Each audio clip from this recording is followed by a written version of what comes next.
Bismillahirrahmanirrahim. Assalamualaikum warahmatullahi wabarakatuh. Ismi Nabila Rifda Ramdaniyati. Ana min Qismit Ta'lim Al-Lughah Al-Arabiyyah Al-Faslu Ar-Rabi Al-Alif. Baik, perkenalkan nama saya Nabila Rifda Ramdaniyati. Saya dari jurusan Pendidikan Bahasa Arab semester 4 kelas A, IAIN Syekh Nurjati Cirebon. Di sini saya akan menjelaskan mengenai metode langsung atau thoriqah mubasyirah. Baik, sebelum kita lanjut ke pembahasan, sebelumnya saya akan menyebutkan poin-poin yang akan kita bahas pada kesempatan kali ini.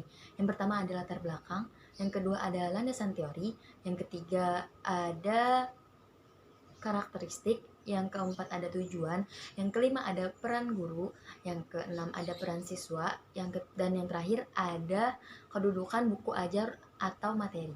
Baik, yang pertama ada latar belakang. Latar belakang dari adanya metode langsung ini adalah yang pertama kesulitan-kesulitan para siswa dalam memahami pelajaran bahasa Arab, yang dimana di sana membuat siswa kurang tertarik atau kurang bersemangat ketika pelajaran bahasa Arab. Maka hal yang dapat dilakukan para guru adalah mengganti proses pembelajaran yang awalnya terkesan sulit di kelas. Salah satu caranya adalah dengan menggunakan metode langsung ini. Metode langsung ini berangkat dari ketidakpuasan para guru dalam menggunakan metode gramatikal terjemah. Kita lanjut ke pembahasan yang kedua, yaitu landasan teori. Metode langsung berasumsi bahwa belajar bahasa asing berarti sama dengan belajar bahasa ibu, yang dimana penggunaan bahasanya secara langsung dan intensif dalam berkomunikasi. Menurut metode ini, belajar bahasa asing hanya dengan cara menyimak dan berbicara, sedangkan membaca dan mengarang dapat dikembangkan di kemudian hari.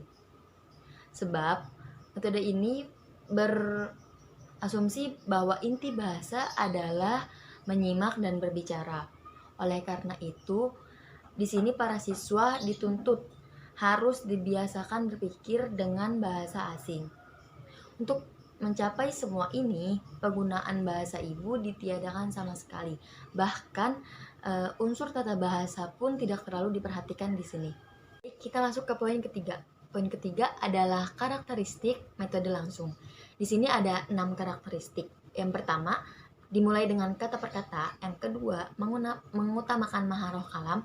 Yang ketiga, menggunakan media pembelajaran. Yang keempat, menghindari penggunaan terjemah. Yang kelima, tidak menggunakan bahasa ibu. Dan yang terakhir, ada menggunakan teknik at-taqlid wal hifz.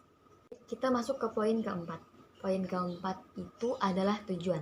Tujuan dari diadakannya metode langsung ini adalah untuk mengembangkan kemahiran siswa dalam berbahasa agar dapat berpikir dan berkomunikasi dengan baik dalam bahasa Arab.